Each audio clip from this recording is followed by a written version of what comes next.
Offset printing. All right, let's see what this says. So offset printing is where you do 2 prints. Cut styrofoam into a shape. All right, let me find my styrofoam. Okay, got a good thick piece of styrofoam. Tell you what, I'm just going to make like a sun. I'm keeping it very simple. Just because in the picture that you guys are looking at on that sheet, there's one of a sun, and I think it looks really cool. You know what? I just want to put a spiral. Kind of into spirals today. Cut it out. Whatever shape you cut it is the shape it's going to print. Please put all your little scraps into the trash receptacle. That photocopy lid there. Or whatever it is you or your teacher put down. Voila. This stuff goes in the trash right away. Okay? Again, paper towel or newspaper. Paper towel, newspaper, magazine, something for a surface. Okay? So now we need to either use ink or we need to use paint. I'm just going to use paint with that brayer.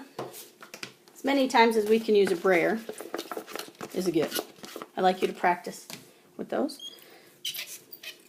You can kind of see what it's going to transfer like. Okay, put the brayer back on the plate. Pick it up. Rub-a-dub-a-doo. Lift carefully. Voila. Wipe it off. Now you need it clean. Clean enough anyways, because you're going to use another color. So I have brown. Let's see. I have some turquoise here. I'll give you 2 colors at your table. Okay, same thing. Lay it down. New color. This time I've got a brush. I don't know, brush or a brayer. We'll see what you're going to have. If you have too much paint, it's going to just fill in your cracks and you won't see the transfer. So, you know what? I think I have too much. I just want to dig out my lines. I want you to see those. So if that happens to you, because remember, this is all just kind of a experiment. So don't think it's always going to get done right. We're practicing. Okay, take it, but this time, shift it just a little. Press, press, press. Don't let it move. It's all about pressing and rubbing. Pick it up. Throw it away. Rub-a-dub-a-doo your hands on a paper towel if you need to. I'm guessing you will. I did. Okay, there. Offset printing. I love that one. Okay, blockout printing. We're just going to have something like piece of tag board. All right, so here's just a little piece of tag board. Make sure you have something underneath. Paper towel, news, whatever I have for you guys. Okay?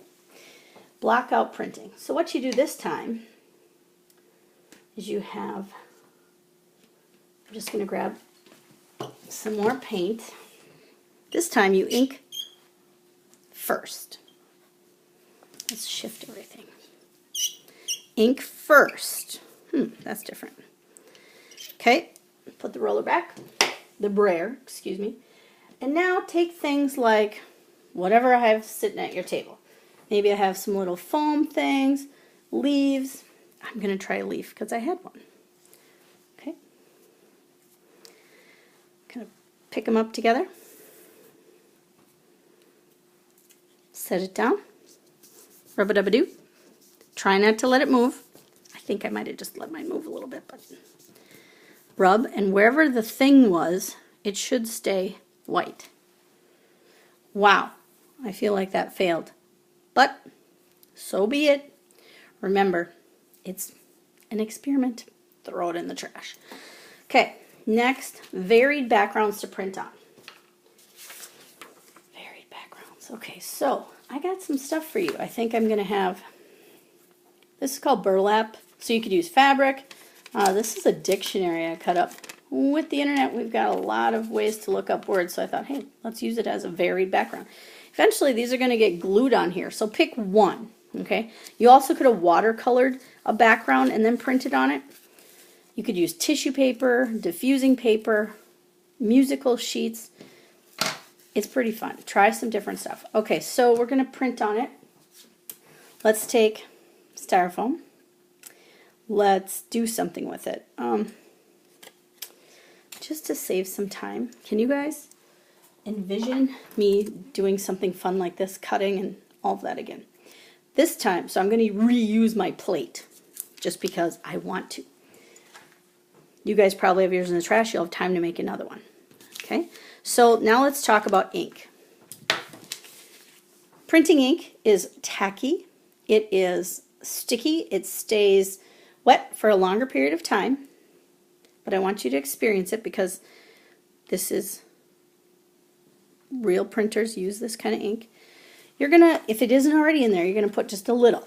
Little goes a long way. We're doing little prints. We don't need a lot of this. This is what can get very messy, and I expect you to be very responsible while using it. Put a little in the tray or on the paper plate, depends on what I've put there for you. Take your brayer and start working the ink back and forth. Ink, brayer, terminology. You should hear a noise. It's called tacky. Okay, then that means you don't have too much. Okay, so now onto your magazine, have your plate. Ink it up. If all your grooves fill in, take a pencil and undo them because you want your art to show. So I need to decide what surface I want to print on. Just so you can see the difference, I'm going to print it on both. So I'm going to print it twice just so you can see the difference. I don't want you to use up all the materials at the table. So please, I'm doing twice so you can see. But maybe you pick one from what you see here. Really press because we have fibers here this has to absorb into. I don't know, I've never done this. This is my experiment too. Okay, that's cool. I like it. Now basically I would glue it down. Put a little glue and just let gravity stick it. Should not be a mess. I do not have a huge mess. You don't need mess. Now I just want to show you on this because I'm excited about it too. Re-roll, re-ink. Do it again because obviously you need to fill up your plate every time. Okay, let's try it. Rub, press, get all the corners, especially if you cut it out. You don't have to cut it out. You could have used it as a regular rectangle too. It's up to you. Oh yeah, that's cool too. Throw away your plate. Okay, so you pick one to glue down. Don't make 15 different ones. Just make one. You have to pick one because we're rotating. Okay, that was varied backgrounds. I'm going to throw that away. All right, now collagraph. The last one. A collagraph is where you make your own raised images. So I've got a little piece of mat board, or you could use cardboard. Glue bottle. I've got a bunch of scraps of cardboard, or I might leave some so you can cut them. You don't need a ton of glue. Make a design. Try and make it so they don't overlap. That might cause you problems. You could turn it into a picture if you want, but you only have the 5 minutes, so as far as you get is as far as you get. Okay, I now have my plate. That is my plate. Use the ink or the paint that I have there for you. I'm just going to use the same brown. We're going to have a lot of brown because I have a ton of this. Make sure you're on a magazine because it's going to get on stuff. Hopefully your ink is kind of holding. I'm doing this very fast. Yours is probably going to actually hold better. Or your glue. I'm sorry, your glue. Ink it up. Pick up your plate. Try and make sure your fingers are not super full of stuff, especially when you're doing the real prints. This is just an experimentation. Really press. Hold it in one spot. Press, press, press, press, press. Okay, hopefully my cardboard won't come up. And voila, that's my print. Throw this in the trash. Throw this in the trash. Twist your glue bottle shut. Clean up your space. Go wash your hands if you need to. All right, let's look at my printing experimentation. We're actually going to have a project where you pick which type of technique you want to do for your final prints, and you'll be putting together a proposal for me of what you would like to do, and we'll talk more about that later. Okay? All right, I hope you had fun.